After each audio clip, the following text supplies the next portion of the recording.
Et bonjour tout le monde, bienvenue dans une nouvelle vidéo. Donc aujourd'hui, on va faire l'analyse d'un prospect pour le repêchage de 2023 dans la Ligue nationale de hockey. Donc on avait fait en premier lieu Connor Bedard et Matvei Michkov. Donc maintenant, on va faire le prospect Adam Fantilli. Premièrement, on va décrire le joueur, on va regarder ses statistiques et les comparer avec d'autres joueurs qui ont joué dans la même ligue que lui. Ensuite de ça, on va regarder ses forces et ses faiblesses pour ensuite de ça que je vous dise c'est quoi la projection que j'ai pour lui dans la Ligue nationale. Et pour terminer, je vais vous dire où que je le classe dans mon classement des meilleurs prospects pour le repêchage de 2023.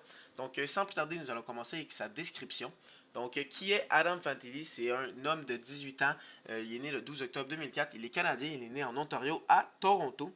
Il est 6 pieds 2, 187 livres. Donc, il est très gros, très fort physiquement. Il est très grand. Donc, c'est ça, souvent, les directeurs généraux adorent ça. C'est un centre et il tire de la gauche. Donc, sans plus tarder, on va aller voir ses statistiques.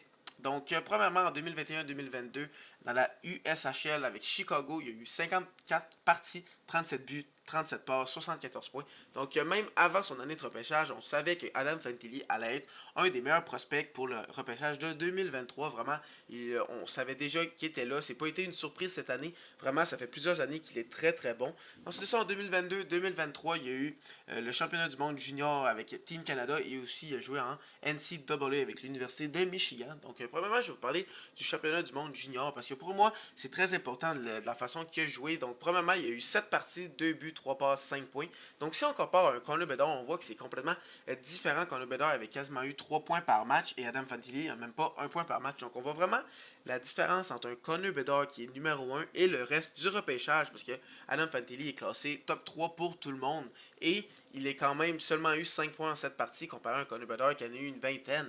Donc on voit qu'il y a vraiment une grosse différence. Mais Adam Fantilli, qu'est-ce que j'ai trouvé de spécial avec son championnat du monde junior? C'est qu'au début, il était vraiment décevant. Plusieurs personnes étaient genre, ouh, Adam Fantilli, finalement, il est peut-être pas si bon que ça. Genre, au début, il était dans les 3 premiers trios. Il a rapidement descendu au 4e trio. Il avait moins de temps de jeu. Mais quand il a compris qu'on n'avait pas besoin de lui pour faire le nombre de points qu'il fait dans la NCAA, on avait besoin de lui pour des rôles plus spécifiques parce qu'on avait des Connor Bedard, Stankoven, Roy, des Wright qui eux s'occupaient de l'offensive.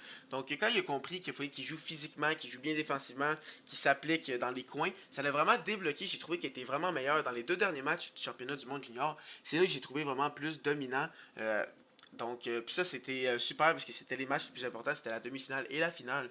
Donc, vraiment, quand il a compris le fait qu'il n'y avait pas besoin d'être le joueur étoile, ça a vraiment mieux été.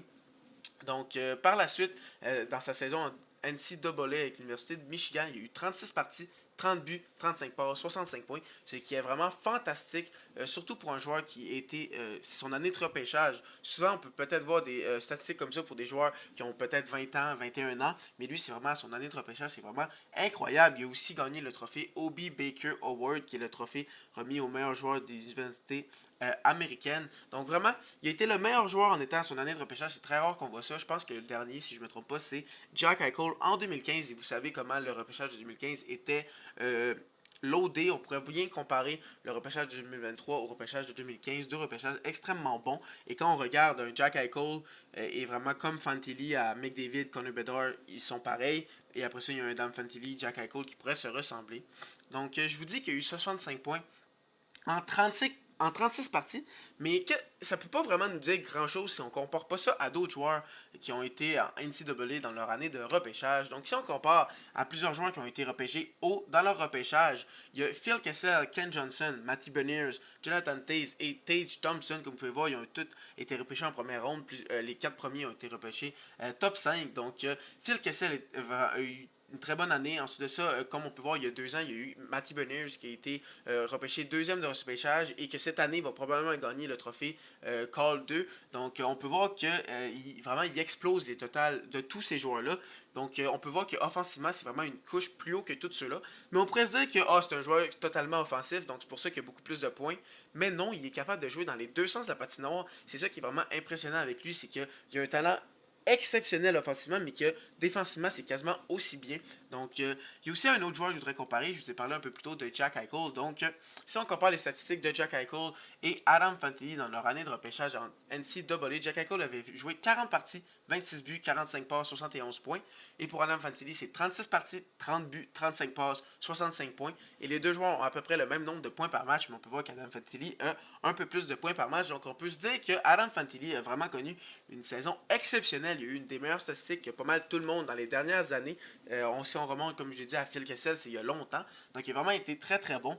Et même que je trouve que comparé à un Jack Eichel, il est un peu plus complet, même si que Jack Eichel a montré dans ses séries éliminatoires qu'il est vraiment plus complet. Il n'est pas juste là pour les points. Je trouve que Adam Fantilli est peut-être un petit coche au-dessus d'un Jack Eichel dans son année de repêchage, mais c'est très très proche. Donc vraiment, les Ducks ont perdu le repêchage, la loterie de repêchage pour Connor Bedard, mais un Adam Fantilli en n'importe quelle autre année, comme en 2022, 2021 et peut-être même 2020, il aurait été numéro 1 au classement.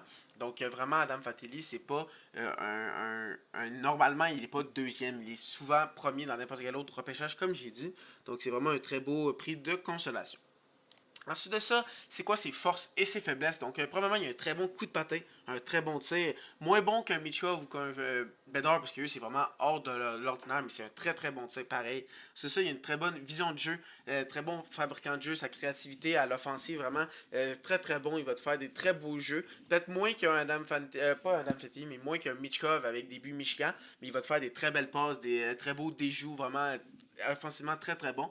Mais il faut dire aussi qu'il est très bon physiquement et défensivement, qui était peut-être le problème avec des Connor Bedard et des Michkov, c'est leur fait qu'ils sont pas physiques, ils jouent pas défensivement. Mais pour Adam Fantilli, c'est complètement l'inverse. Il est capable de jouer de ce style-là, jouer physiquement, jouer défensivement. Donc c'est vraiment un joueur que les entraîneurs vont adorer pour ça. Mais si on avait une faiblesse à dire, ce serait sa prise de décision. Il fait souvent des fois des passes à trop haut risque, donc qui peut coûter à son équipe, comme il avait fait au tournoi des moins de 18 ans avec Équipe Canada. Un moment donné, il était en prolongation.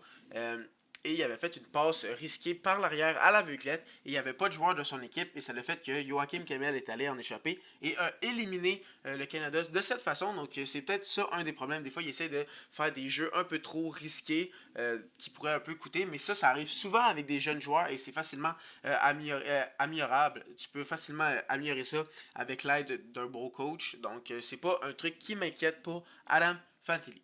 Et pour sa projection, honnêtement, moi, selon moi, le minimum, c'est qu'il va être un bon centre de deuxième trio, qui va être bon dans les deux sens de la patinoire. Peut-être un Philippe Dano, un Krejci, mais un peu plus physique. Un gars qui va te faire 50-60 points en étant bon dans les deux sens. Selon moi, ça, c'est le minimum que tu vas avoir avec un Adam Fantilli. Et pour moi, le maximum que tu peux avoir, c'est que ça va être le joueur franchise de ton équipe. Ça va être un gars qui va te faire des saisons de 95 à 100 points en étant bon dans les deux sens, en étant finaliste pour un Selkie, un peu comme un Barkov, un peu comme un... Oui, selon moi, si j'ai à comparer, ce serait vraiment Barkov ou un Jack Eichel, un Bergeron avec un peu plus d'offensive. Donc vraiment, ça c'est le maximum que je pourrais avoir pour lui. Donc vraiment, c'est un très très bon joueur. Donc selon moi, c'est sûr qu'il va être repêché dans le top 3.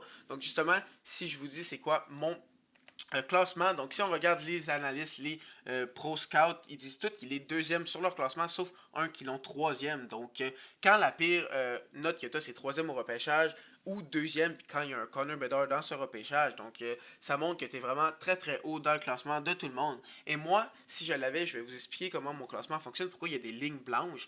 Donc premièrement, chaque ligne blanche délimite une catégorie, une tier, comme je pourrais dire, de talent. Donc la première tier, Connor Bedard qui est tout seul dans sa tier, vraiment personne n'est proche de lui. C'est ça, j'ai deux joueurs dans la tier numéro 2, un joueur dans la tier 3, trois joueurs dans la tier 4 et plusieurs dans la tier 5. Donc pour terminer ma tier 2, à la deuxième position, j'ai Adam Fantilli, selon moi dans la même tier qu'un Matvei Michkov. Michkov est peut-être un peu plus d'offensive qu'un Adam Fantilli, mais défensivement, Adam Fantilli est beaucoup plus complet, beaucoup plus physique. Donc c'est un joueur que selon moi, le plancher est beaucoup plus sûr. Donc tu es sûr d'avoir un joueur qui va jouer dans la Ligue nationale, qui va être bon, parce que c'est un joueur que tu peux rentrer dans ton alignement, le faire commencer sur un troisième, quatrième trio.